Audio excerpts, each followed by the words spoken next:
सुशीला कटारिया जी से मैं समझना चाहता हूं कि क्या वो रफ्तार वो हिंदुस्तान में देखती हैं। दूसरे, हिंदुस्तान के स्वास्थ्य मंत्री ने संसद के अंदर ये कहा कि सबको वैक्सीनेट किया जाना जरूरी नहीं है। ऐसे में जो प्रायोरिटी ग्रुप्स बनाए गए हैं, क्या उनके अंदर वैक्सीनेट किए जाने की जो रफ्तार चाहिए वो है? नमस्कार। हाँ जी, जो वैक्सीनेशन हो रही है उसकी वैक्सीनेशन जो हमारी जनसंख्या है उसकी तुलना में अगर हम लेते हैं तो जो रेट ऑफ वैक्सीनेशन है वो हमारा बहुत अच्छा नहीं है।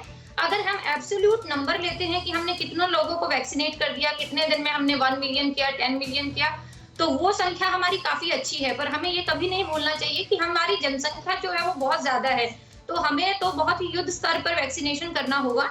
और जो हमारे स्वास्थ्य मंत्री ने जो बात कही वो एक संदर्भ में उन्होंने कही थी, जनरलाइजेशन में नहीं कह सकते।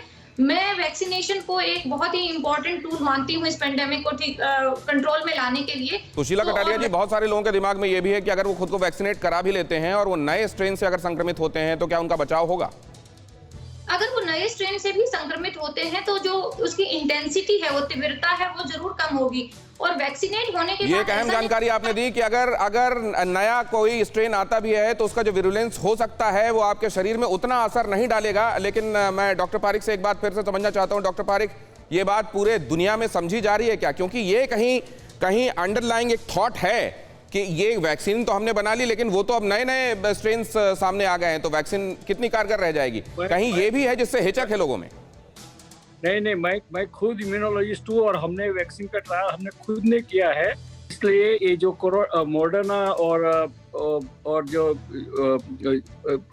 फाइजर के जो वैक्सीन है वो नए स्ट्रेन पे भी वेरी इफेक्टिव है।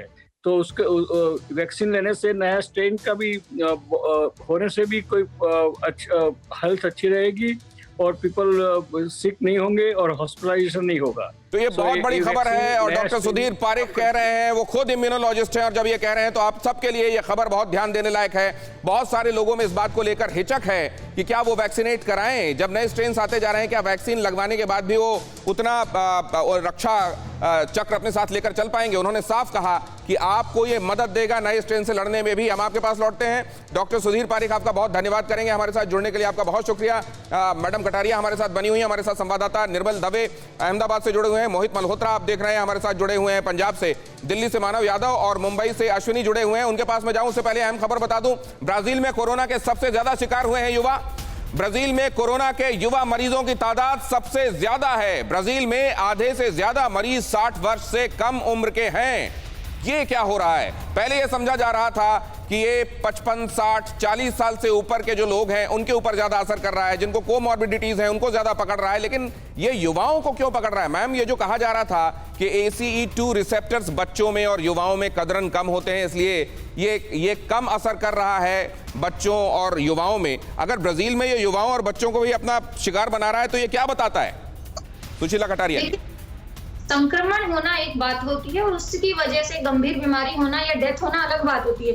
जो भी लोग वायरस, क्योंकि पहले से कोई इम्यूनिटी है नहीं, तो जो भी लोग के शरीर में ये वायरस जाएगा वो संक्रमित तो होंगे। उसके बाद जो मोर्टेलिटी रेट्स हैं वो कई बातों पे डिपेंड करते हैं। एज एक फैक्टर है उसमें, मोटापा दूसरा फैक्टर है, शुगर का होना, या तो यंग लोगों में भी अगर कोमॉर्बिडिटी है तो उनको गंभीर बीमारी होना और उसकी वजह से मौत होने के चांसेस ज्यादा होते हैं। लेकिन संक्रमण छोटे बड़े बुजुर्ग सब में हो सकता है। जो भी ख्याल नहीं करेंगे या जिनके भी शरीर में ये वायरस की एंट्री होगी वो संक्रमित तो सभी हो सकते हैं। मैम, आप हमारे साथ बने रहें। ये बहुत अहम खबर, ये भी बहुत अहम इनपुट आपने दिया। ये बहुत सारे लोगों की चिंताओं को दूर करने वाला है। लोग ये समझ रहे हैं कि क्या वो फिर से संक्रमित होंगे। तमाम एहतियात बरतनी चाहिए आपको, और उसके बावजूद अगर आपको पहले कोरोना हुआ है और दोबारा आप संक्रमित होते हैं तो इम्यूनिटी इतनी बन चुकी है कि आप पहले जितने बीमार नहीं पड़ेंगे। आपकी सेहत आपकी बात। देखिए कैसे रहें फिट मेरे साथ। खान पान, स्ट्रेस, डिप्रेशन पर अब जरूरी है बात। मैं हूं doctor Shikha Sharma. TV9 digital पर देखिए मेरे साथ। आप फिट तो सब हिट।